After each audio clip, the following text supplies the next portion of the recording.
For RCR Wireless News, I'm Sean Kinney, and I'm here today with Philip Sorrells, the Vice President of Portfolio Marketing for CommScope, and that's the final day of Mobile World Congress 2017.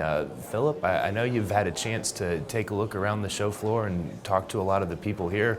What really stands out to you this year?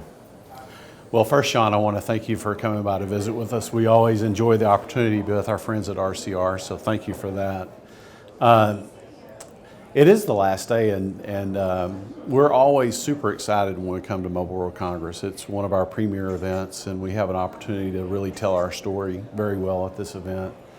Mobile World Congress 2017 had some really interesting themes. The thing that kind of struck me the most was that 2 years ago there was a lot of excitement and energy about the testing that had been done in the millimeter wave for our future 5G technology, and this year there was a lot more pragmatic discussion of the practical implementation of some of those technologies and some of the realization of how difficult it can be to take things out of a lab environment and put it into an actual ecosystem and have it used in the way that we visualized it could be used, but being done thousands and thousands of times is somewhat different. So there are a lot of realistic discussions about how you move from that kind of theoretical implementation to the practicality of doing that. Of course, we heard a lot of great discussions about how 5G continues to evolve. We heard a lot more about the part of 5G, which is the network of networks part of 5G, which is really interesting because one of our key themes that we came in to talk about was virtualization and what CommScope is doing to enable virtualization to actually happen in the physical layer. So that was really interesting. We got to hear a lot about that, and we were really excited to spend some time talking to some of our technology partners about how the 5G standard is evolving and what the architecture is starting to really firm up around. And really super excited about the match between our vision of our one-cell technology platform, one-cell, and how that really directly maps into the vision and the architecture of 5G networks in the future. So have some really positive affirmations around that. We're super excited to have the opportunity now to share that with our customers around the world and start to share our vision of 5G virtualization through our one-cell technology.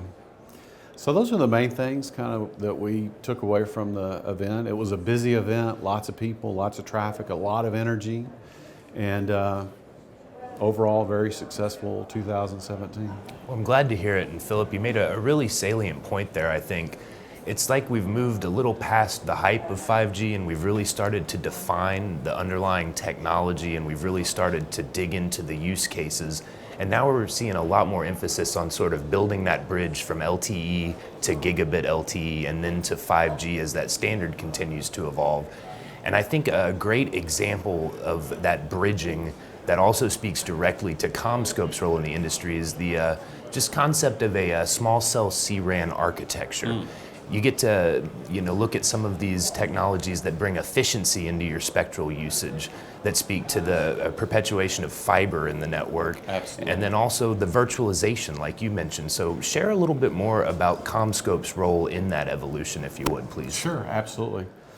Well, certainly in the area of virtualization, you really have to visualize the whole network, where you have not hundreds of access points, but possibly thousands and even more than that in a specific MTA. So all of those points have to be orchestrated in a way that ultimately end up with fiber. You can almost visualize, I remember, 20 years ago, the idea was to try to get the user as close to the cell tower as possible to get their best user experience. But now the thinking is get the handset as close, or the UE, as close to a fiber point as possible, because ultimately all those access points, whether they be a 4G or LTE Advanced or LTE Pro or the future 5G spots, all those spots need a fiber connectivity for both front haul, back haul, aggregation into clouds, all that has to happen. So one of the things that we spent quite a bit of time talking with our clients and customers this week was about our fiber strategy and how we're taking the technology that CommScope acquired from our TE connectivity acquisition of the connectivity part of their business, and where they're serving kind of the MSO market, and how we're taking that kind of technology and moving it into the mobility realm and finding ways to help both those communities take advantage of that fiber network. So that's a big part of it. The other part of it is baseband processors, they've got to go somewhere.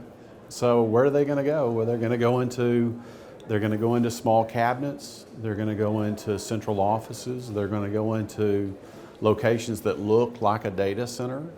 And certainly one of our big initiatives is development of ultra-dense fiber connectivity in data center type applications.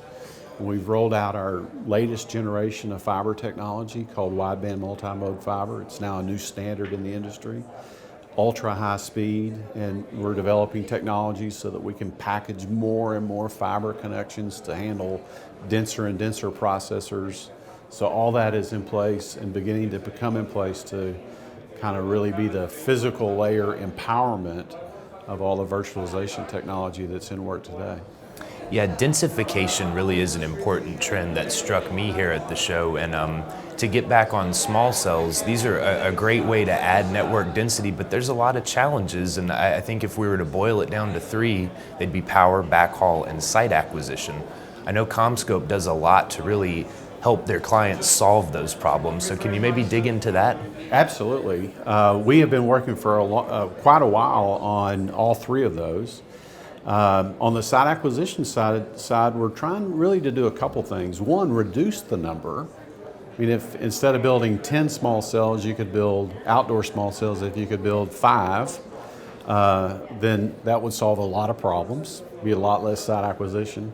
So to do that, we're helping operators around the world develop kind of a next generation concept for cell sites where the antenna above ground is maybe 18 feet or under 20 feet, and use a little bit higher power radio, more of a traditional remote radio head concept with antenna technology that provides a little bit more elegant management of the RF, so that instead of needing 10 sites, you might only need 5 sites to get the same kind of capacity efficiency. So that's one way. The second way is just to solve the problem of getting zoning approvals by having a more elegant, camouflaged implementation that takes less time to do the installation. You don't want to tie up a city sidewalk for a month. You want to be able to be there, get it installed, get out in a day or less. So those are the kinds of applications that we're working on now to help speed up the acceleration, make it easier to find sites to get approved, and have fewer sites.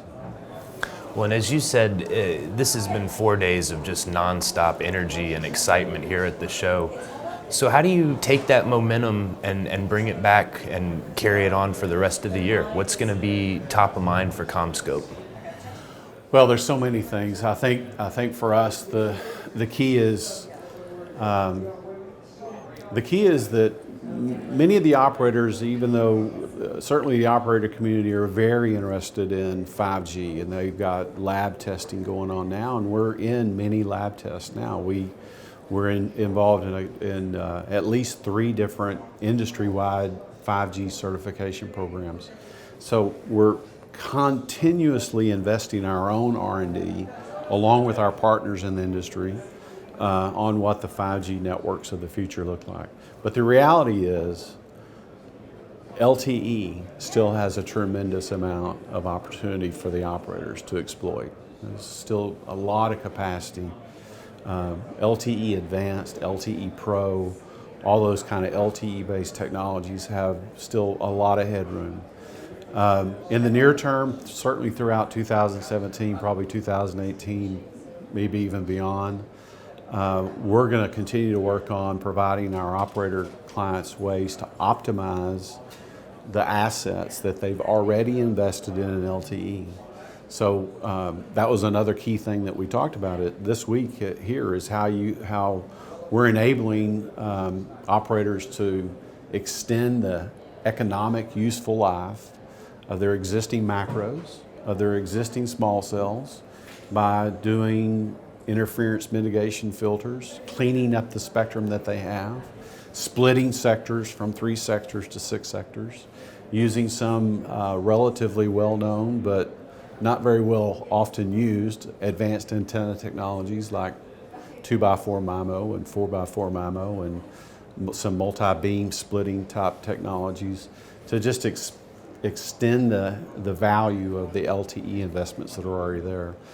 So that's really where we'll have the most momentum. So we'll be doing the R&D activity here to really kind of help carve out the path of how the industry moves forward along the lines of 5G, but at the same time, helping our operator community, helping our clients, helping our ecosystem take advantage of what they've already got in LTE and really maximize the value of the investments that they already have made. Well, Philip, I really appreciate you taking the time to share your perspective on the show and sharing how CommScope is really enabling their operator and enterprise customers to take on this exciting transformation. Glad to do it. Glad to be here.